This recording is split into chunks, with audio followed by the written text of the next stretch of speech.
उतर देत छोड़ऊं बिनु मारे, केवल कौशिक सील तुम्हारे। नाते एहि काटी कुठार कठोरम, गुरहि उरिन हो तऊ श्रम थोरम।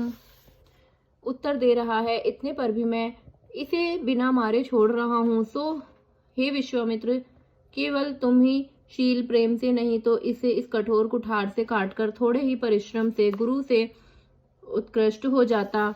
गादी सुनु कह हृदय हसी, मुनहि हरई अरे सूज।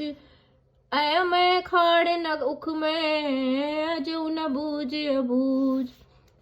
विश्वामित्र जी ने हृदय में हंसकर कहा, मुनि को हरा ही हरा सूझ रहा है, अर्थात सर्वत्र विजयी होने के कारण ये श्री राम और लक्ष्मण को भी साधारण क्षत्रिय ही समझ रहे हैं, किंतु यह लोहामयी केवल फौलाद की बनी हुई खाड़ा खड़क है, उख की रस की खाड़ नहीं है जो मुंह में लेते ही गल जाए। खेद है, मुनि अब भी बेसमझ बने हुए हैं, इनके प्रभाव को नहीं समझ रहे हैं।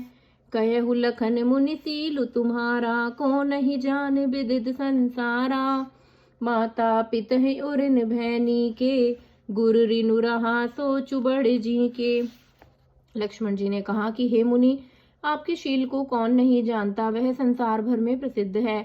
आप माता पिता से तो अच्छी तरह उऋण हो ही गए, अब गुरु का ऋण रहा जिसका जी में बड़ा सोच लगा है।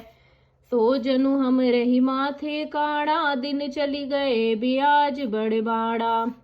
अब आने उबे हर वहीरा बोली, तुरत दूं मैं थैली खोली। वह मानो हमारे ही मत्थे काढ़ा था, बहुत दिन बीत गए, इससे ब्याज भी बहुत बढ़ गया होगा। अब किसी हिसाब करने वाले को बुला लाइए तो मैं तुरंत थैली खोलकर दे दूं।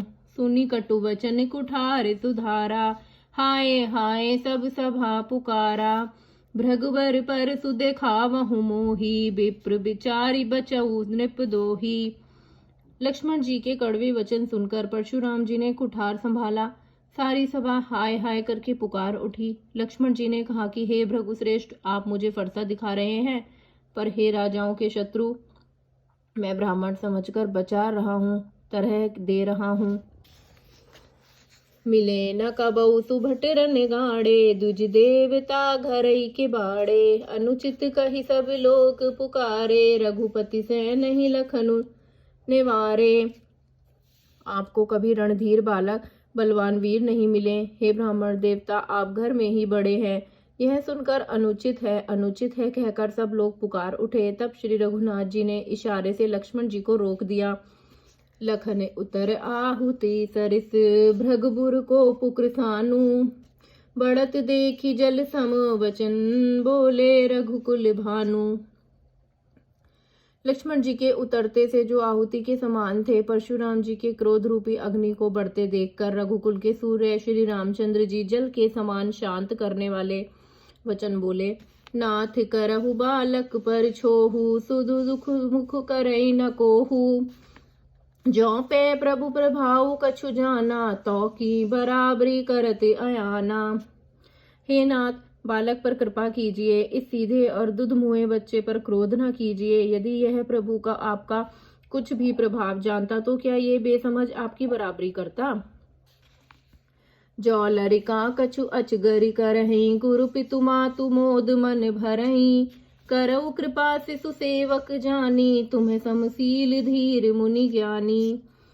बालक यदि कुछ चपलता भी करते हैं तो गुरु पिता और माता मन में आनंद से भर जाते हैं, अतः इसे छोटा बच्चा और सेवक जानकर कृपा कीजिए। आप तो समदर्शी, सुशील, धीर और ज्ञानी मुनि हैं। राम बचन सुनि कछुक जुड़ाने, कही कछु लखनु बहुरी मुस्काने। हसत देखी नख सिख दृश व्यापी, राम तोर भ्राता बड़ पापी। श्री राम जी चंद्र जी के वचन सुनकर वे कुछ ठंडे पड़े। इतने में लक्ष्मण जी कुछ कहकर फिर मुस्कुरा दिए।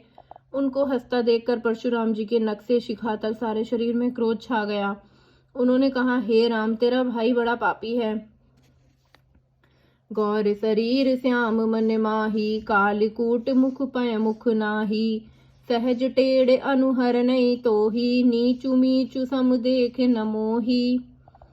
यह शरीर से गोरा पर हृदय का बड़ा ही काला है। यह विषमुख है, दुधमुआ नहीं, स्वभाव से ही टेढ़ा है, तेरा अनुसरण नहीं करता, तेरे जैसा शीलवान नहीं है, यह नीच मुझे काल के समान नहीं देखता। जय जय श्री राम।